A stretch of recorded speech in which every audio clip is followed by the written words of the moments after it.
So in this video, we'll go through position measurements on the infinite well potential. Okay, so now we want to look at some position measurements. To just remind you, remember when we did the two-state system and we had our little sensor and it was pointing upward, and we said that this was our S sub z, and we operated on psi, and we got our lambdas times back our psi. And then we rotated it to the right,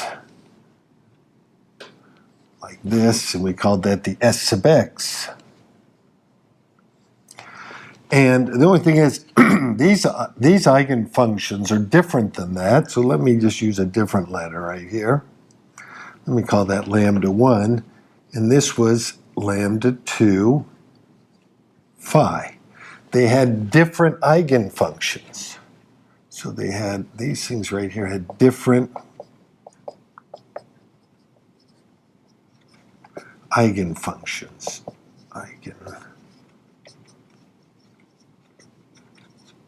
Remember, the eigenfunctions for this were the up-down, and the eigenfunctions for this one was our right-left. And these were the eigenvalues right here. And I could not measure both lambda 1 and lambda 2 at the same time. I could not know both lambda 1 and lambda 2 right here. When I measured lambda 1 and these things became either ups or downs, that erased any right-left knowledge that I had before. Or if I tried to measure right-left, I erased any knowledge I had before about up and down. And that was because they had different eigenfunctions right here. But I could write these eigenfunctions in terms of these. Remember, we said up was 1 over the square root of 2 right plus 1 over the square root of 2 left. And we also said the right was 1 over the square root of 2 up plus 1 over the square root of 2 down. So we could write them in terms of each other, but we could not measure both lambda 1 and lambda 2. No, they're two values, because when you measured this one, it scrambled up the other one right here. Well, this also works. We also had for our infinite well, when we measured h on psi, we got E times psi. We know what our psi's were right here for the infinite well, and we know what our energies are. Remember, our psi's for the infinite well was 1 over the square root of 2 over L, sine n pi x over L, where n is 1, 2, 3, 4. And our energies were n squared pi squared h bar squared over 2ml squared. So I know we got this. Now, if we made a position measurement, that would be something like x. But there, the wave functions are different, and that would give me some x value times back on my wave function. These are different eigenfunctions right here, which means I cannot measure both the energy and the x position at the same time. When I measure the energies, that scrambles up the x's. And when I measure the x's, that scrambles up the energies right here. Anytime they have different eigenfunctions, you can never measure both eigenvalues, know both of them right here at the same time. But you could put these guys in terms of these, like we did up here. We put rights and lefts in terms of ups and downs. I could put psi's in terms of phi's, or I could put phi's in terms of psi's. But every time you make this sort of a measurement, you scramble up the other one. Okay, so let's say we make a position measurement of that. That means that we're looking at different eigenfunctions right here. Now, when you make a position measurement, that means you have to look at it, which means you have to shine light at it right here. When you shine light at it right here, you can't see anything smaller than the wavelength of the light, whatever that wavelength is. So if I wanted to get the position exactly I would have to send in wavelength that has 0 size, which would have, it's way up past the gamma ray part of the spectrum, almost an infinite amount of energy I'd have to give it right here, because we know the smaller the wavelength, the bigger the energy. But I'm not going to measure it that small. Let's just say that I measured it and I said it came out somewhere. I know that it's somewhere between, say, L over 4 and 3L over 4. Maybe that was the size of my wavelength. And let's say it was equally probable to be somewhere within this L over 4 to 3L over 4. And so the probability of measuring it would be a constant between here and here. So I guess if I were to plot out the probability, it would look something like this. So this would, remember, the probability would be phi squared. It's your wave function squared is the probability. Okay, and now if I wanted to get the height of this, I know what the area here is. We know that the area from right here has to be normalized, so the area has to be 1, so that this length times this length better be 1. Well, this length is what? L over 2 times this height, which is phi squared, and that should equal 1, because the area has to equal 1. Or phi is just the square root of 2 over L. So there is what my eigenfunction right here would look like. Now, I'd like to write that in terms of the other ones, because you remember when we were measured right and left, and if we wanted to say something about up and down, we had to turn our rights, lefts into ups and downs. So what I would like to do is turn that into a bunch of our eigenfunctions for the psi. Remember, we said psi, I'll write it over here, was the square root of 2 over L sine n pi x over L, where n equals 1, 2, ... Now, remember for Fourier series, we said we could make any pattern within some period as a bunch of sines and cosines. Well, for this case, we can make any pattern here as a bunch of these guys right here. Any pattern. You put any strange pattern in here, and I can write it as a bunch of these. Right? Why? Because these form an orthonormal basis vectors for any picture on here. Okay, so I could have written this guy right here as a bunch of these, as the sum of a sub n square of psi, let's just write it as psi sub n right here. So I can, just like we said, we could write all the rights as a bunch of ups and downs, we can write this eigenfunction as the sum of all those other ones. We're just switching basis. We're switching from the phi to the size right here. Okay, so now we just say, how do we get this? What do we want? We want to get the a sub n's, because the a sub n's tell you how much of psi 1 is in this, how much psi 2, how much psi 3, and so forth. And we'll do it the same way we did it with Fourier series. That was the whole reason why we went through Fourier series. If I were to integrate right here, let's go from, let's just phi times a particular value of psi sub m. Just some particular one of these right here, dx. And we'll just go from 0 to our L right there. Well, what I'm going to do is I'm going to plug in my phi, just like we did when we did Fourier series. I'm going to plug that in for our phi. So this is 0 to L. And in place of phi, I'm going to put in this, the sum over all n, a sub n, psi sub n, times psi sub m. Okay, which means I can pull out the sum out in front. So this is the sum n, a sub n, the integral from 0 to L, phi sub n, phi sub n. Sorry. Phi sub n, phi sub m dx. Well, remember, phi n and phi m are orthonormal functions, which means that when n and m are different, you get 0.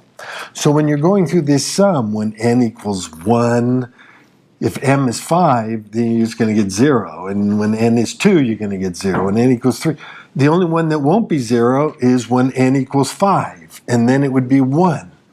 So this right here was our Kronecker delta nm. And the only one that's going to be non-zero is when n equals m. So it's just going to give me one term, a sub m. Okay, it's kind of exactly what we did with Fourier series. So now I have a way of getting my mth coefficient right here so I can figure out how much of this psi is in there. Okay, so let's just solve for, so now we can just solve for the mth term right here. So a sub m is equal to the integral from 0 to L, and we'll plug in our phi, which is what? We can just plug in the square root of 2 over L.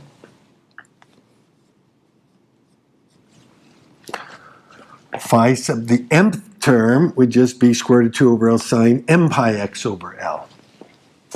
Square root of 2 over L sine m pi x over L dx. Okay, that'll give me the mth term right here. Okay, so what do? Well, let's pull this out right here. Oh, also, when we're integrating this phi right here, that was my phi. Phi is really 0 from here to here, and it's got square root of 2 over L from here to here, and then it's back to 0 again, right? That was. So when I do my integration, I really should only integrate from here to here, because over this section, phi was 0, and over this section, phi was 0. So I should change the limits here from L over 4 to 3L over 4. Okay, and so we get a sub m is equal to, I'll pull this out, which is 2 over L, and then we're just want to integrate sine of m pi x over L. Now it's not going to be 0. It would if it was from 0 to L, but remember we're going from L over 4 to 3L over 4. So this would be the integral of the sine is minus L over m pi cosine of m pi x over L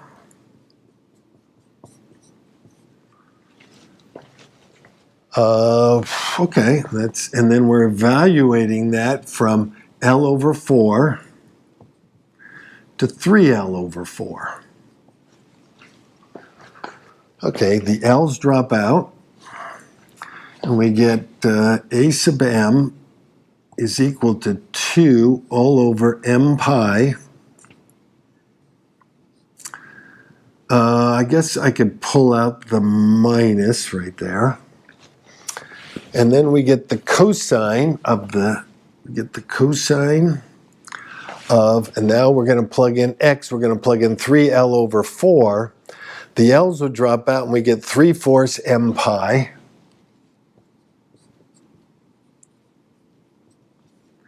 minus the cosine of, now we're plugging L over 4, M pi over 4.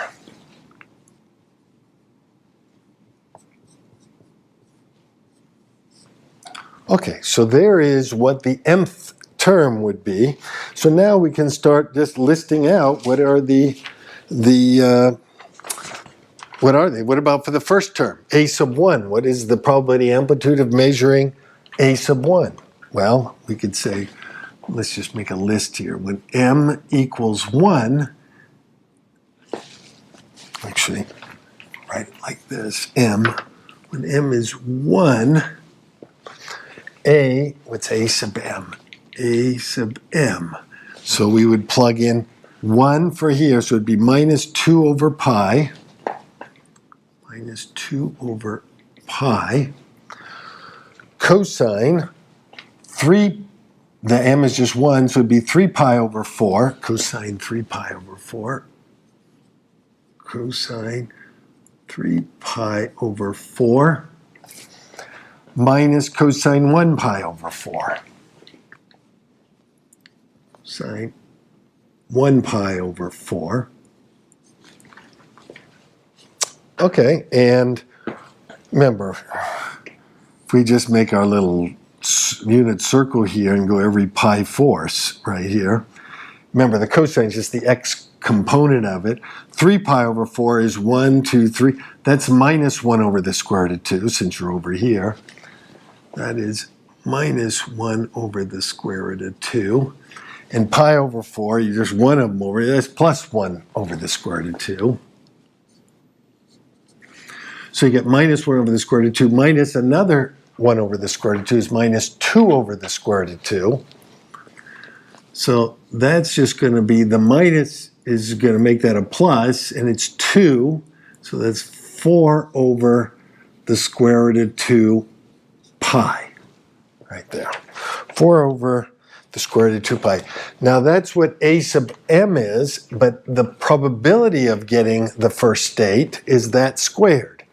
Remember, A sub 1 squared is the probability of measuring E1, the A2 squared. So if I square that, A sub m squared, which is the probability, it's just this squared, which is equal to the probability. That's 16 over 2 pi squared. 16 over 2 pi squared. And if you actually plug in that number, I plugged in that number, that's 0.81. Or 81% probability that I would measure psi 1, or measure E1 right here. So that's what about for m equals 2? For m equals 2, if we were to plug in 2 into here, then we would get minus 2 over 2 pi. I'll just write it like that. Minus 2 over 2 pi cosine 6 pi over 4. Cosine 6 pi over 4 minus the cosine of 2 pi over 4.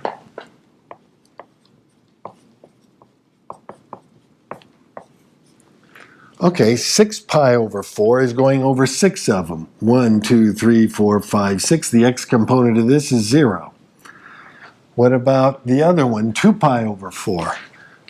1, 2, you're right there. The x value is 0. These are both 0, which means you get 0, which means that this one right here is 0 or 0% probability. So I would never, after I made this measurement here and said it was somewhere between L over 2 and L over 4, if I made an energy measurement, I would never measure it in the second state. It's impossible. Well, let's go to the third state, 3. M equals 3. So this becomes minus 2 over 3 pi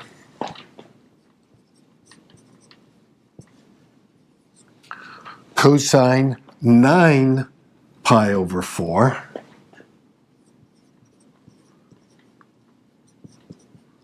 minus the cosine of 3 pi over 4. Okay, 9 of them. 1, 2, 3, 4, 5, 6, 7, 8, 9. That's 1 over the square root of 2. 3 pi over 4. 1, 2, 3. That's 1 over the square root of 3 pi over 4. 1, 2, 3.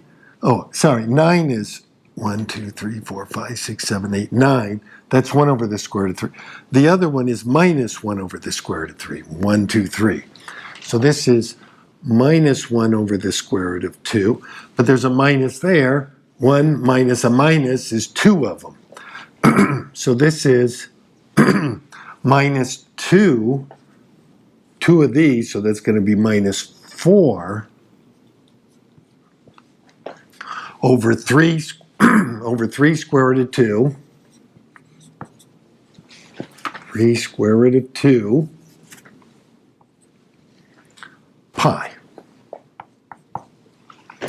Okay, 4 over 3 square root of 2 pi. If you square that out, that would be 16 over 9 times 2 pi, which is 9%. This one would be 9% right there. So we're already up to 90% out of the first 3 states right here. If we go to 4, plug in a 4 here. Now you got minus 2 over 4 pi.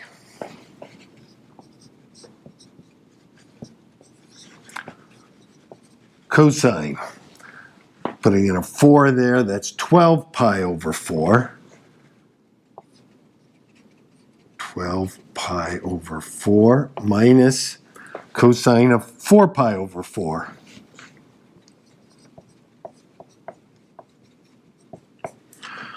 Well, the cosine of this is that's just 3 pi right here. 1, 2, 3, that's just minus 1. And then cosine of pi is minus 1, but you have another minus 1, so that's plus 1. Well, that's just going to give you 0. So this is 0%. We'll do one more here for 5. We can really, to get them all, we'd have to go forever, but 5. The 5th one right here, well, that would be minus 2 over 5 pi. Cosine 15 pi over 4.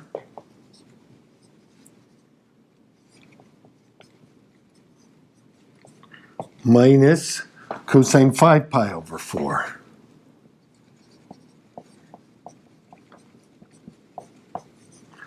Okay, 15 pi over 4. 1, 2, 3, 4, 5, 6, 7, 8, 9, 10, 11, 12, 13, 14, 15. That is plus 1 over the square root of 2. And 5 pi over 4, 1, 2, 3, 4, 5, that is minus 1 over the square root of 2.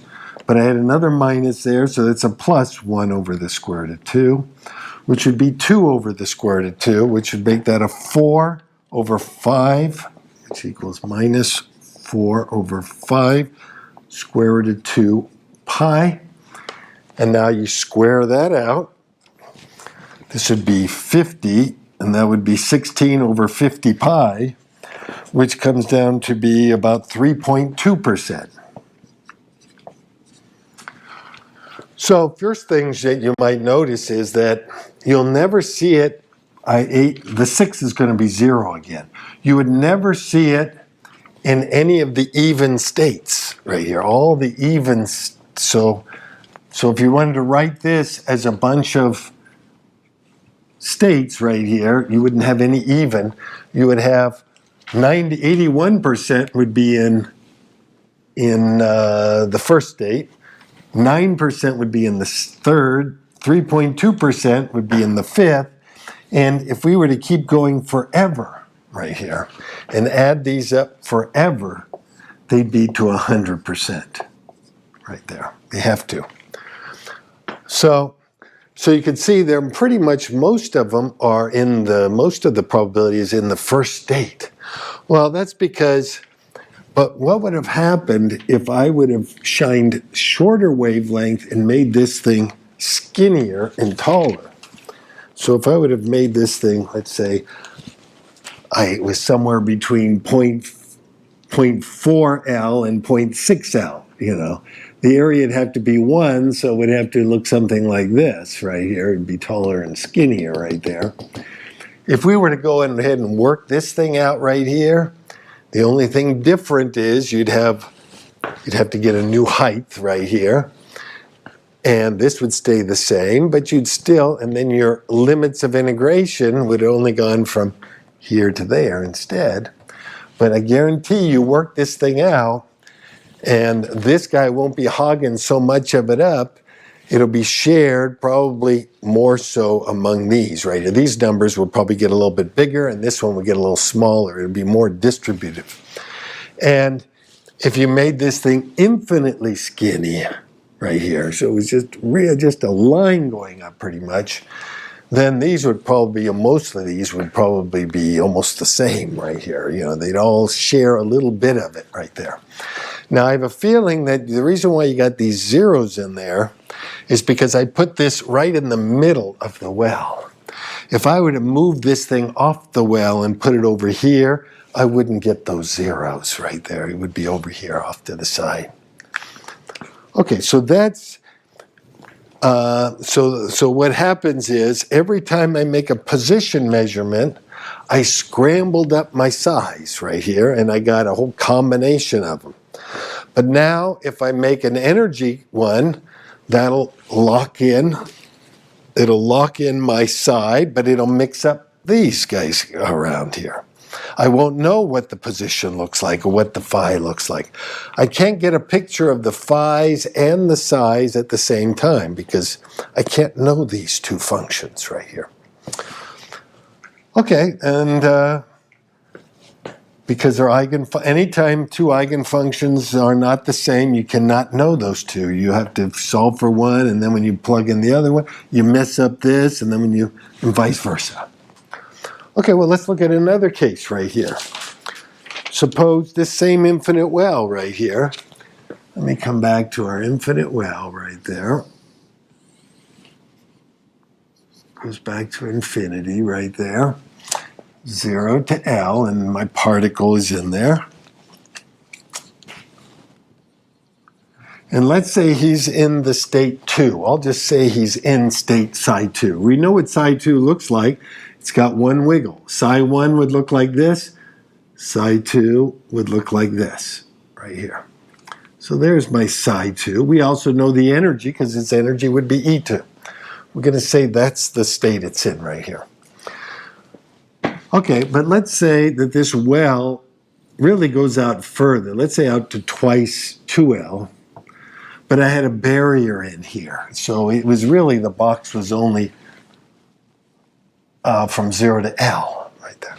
Now let's say I pull out the barrier right here that's in between these two. And then I ask, what's the probability that it'll be in the lowest state of this new well? Well, we know what the lowest state of the new well will look like. That's just going to have one bump in it. It's going to look like this, right there. And so we ask, what is the probability that it's going to be in? So this would be, maybe I should call this one phi 1, because they have different eigenfunctions. It's a different well right here. And I ask, what is the probability that you're going to be in this if you started in that and they just pulled that out? We know what these wave functions are because we know psi for an infinite well is the square root 2 over L sine n pi x over L. So for the blue one here, we know what that is. That's just the second one. So phi 2 is equal to the square root of 2 over L sine 2 pi x over L. And we actually know what the phi 1 is because it's an infinite well. but over a bigger L. You notice for this one, n is 1, but the length is 2L. So every place I see an L, I'll put in 2L, and every place I see an n, I'll put in a 1.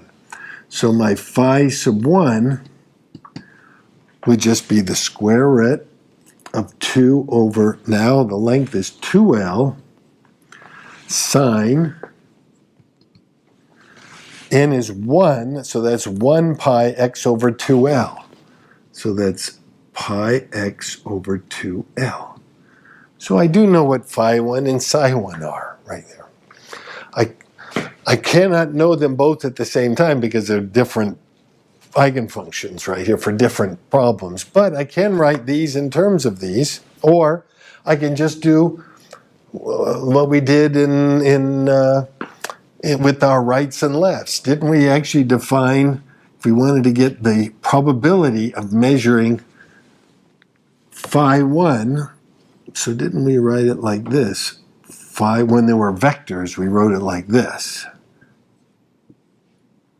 Psi 2. Didn't we write that as the probability of getting this if you were in that right there?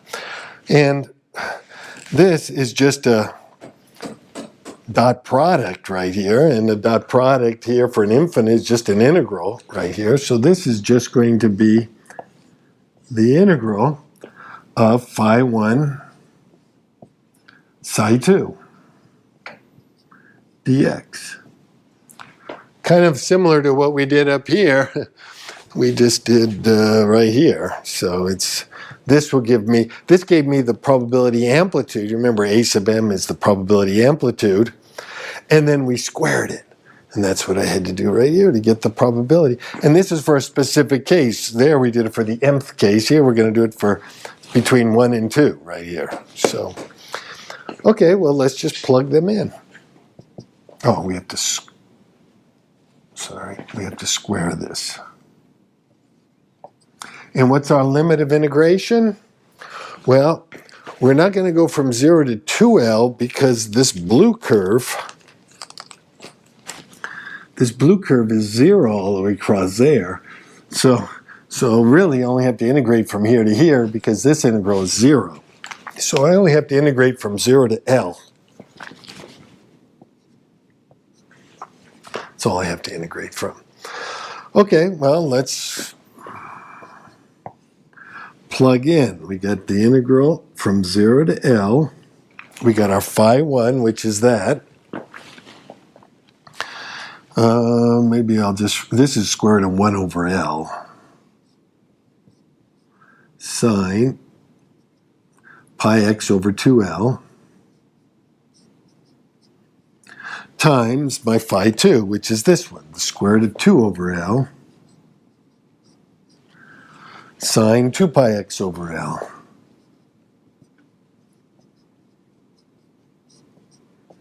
Dx.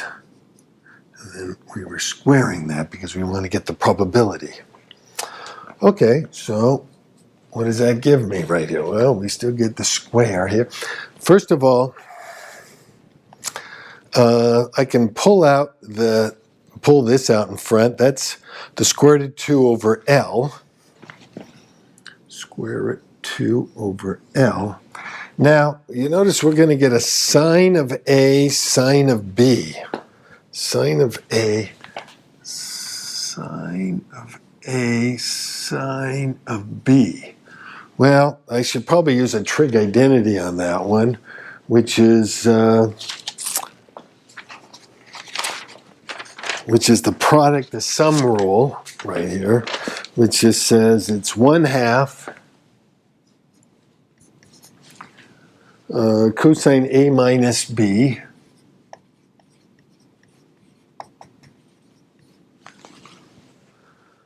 minus the cosine of A plus B.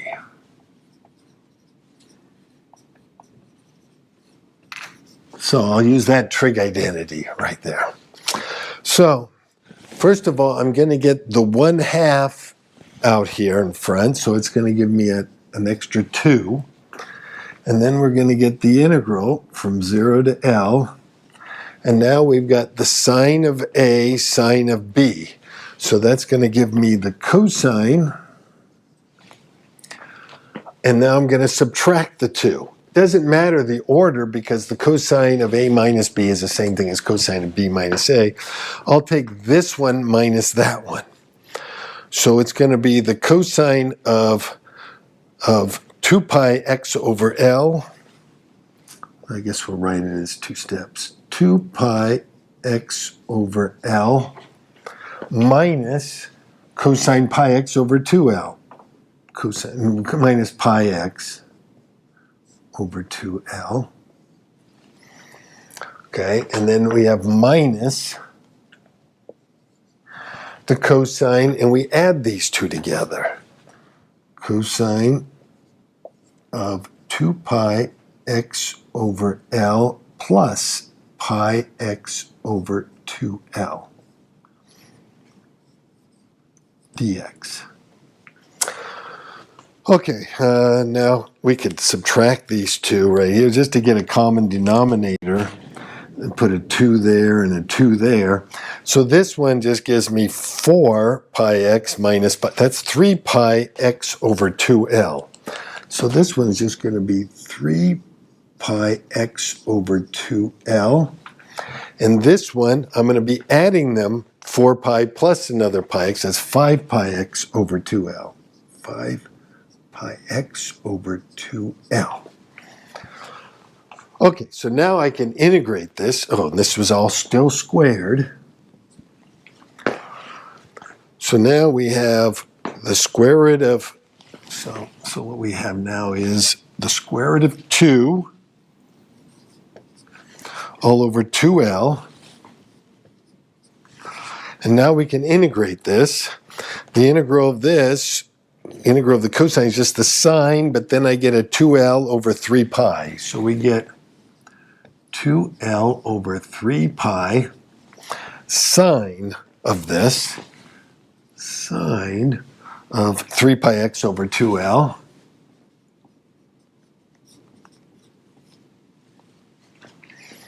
Minus 2L over 5 pi.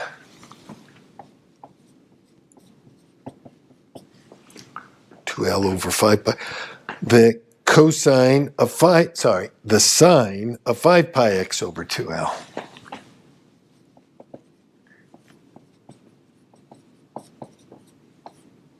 And we're evaluating this from 0 to L. And then we're finishing up by squaring it.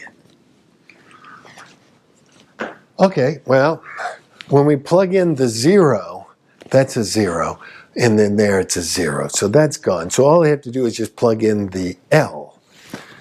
So this is the square root 2 over 2L. We get 2L all over 3 pi. And if we plug in L, we get 3 halves pi, sine of 3 halves pi, sine 3 pi over 2. Minus 2L over 5 pi. And then plugging in L here, that's sine 5 pi over 2. Sine 5 pi over 2 squared. Okay, and then the L's all drop out because we have an L here and there and there. And then the sine of 3 pi over 2 is sine of 3 pi over 2 is, oh, we know sine goes like this. Pi over 2, pi, 3 pi over 2, that's minus 1. Sine of 5 pi over 2 is, there's 4 pi over 2, 5 pi over 2 is back to 1. So you get minus 1 minus another 1. Sorry, I can't put those together because this has a 2 over 3 pi, that has a 2 over 5 pi, but they're both 1 and minus 1. Okay, so we can send, then we can write this as square root of 2 over 2. Then we get this is going to be a minus right here. This is just minus 1, so it's minus 2 over 3 pi. And then this one is a 1, but it's still a minus 2 over 5 pi.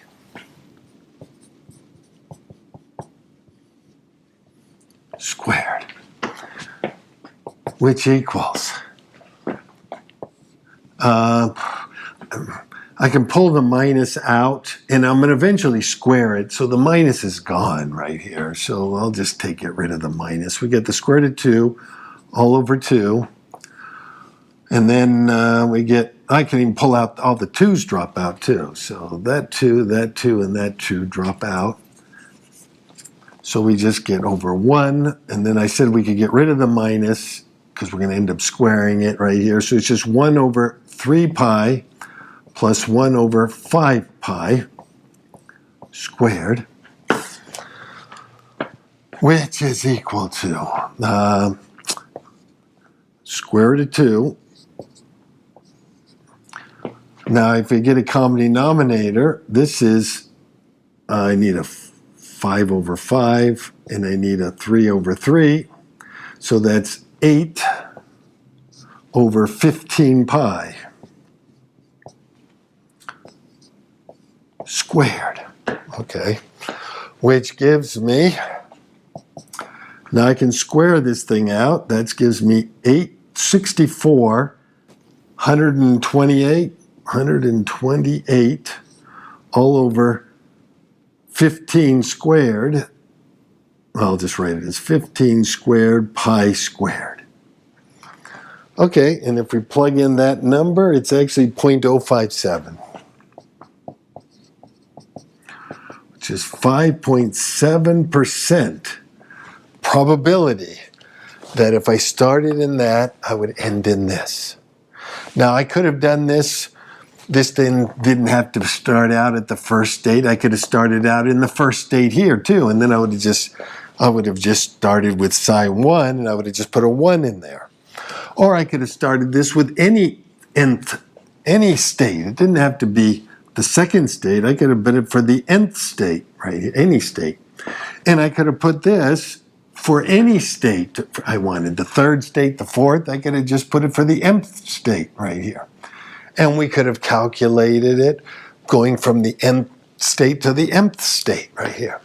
Or if my barrier didn't want to go to 2L, I could have made it 3L. And pulled this thing out and then gone out to 3L. And so I would have replaced all my L's with 3L's, and we could have done that right there. So we could have squeezed it, stretched it, do everything we want right here on this one. And over here, we just did it by trying to measure it tighter and tighter right here. So this is just 2 ways of making position measurements. And so hopefully you can see how to do all this. Okay.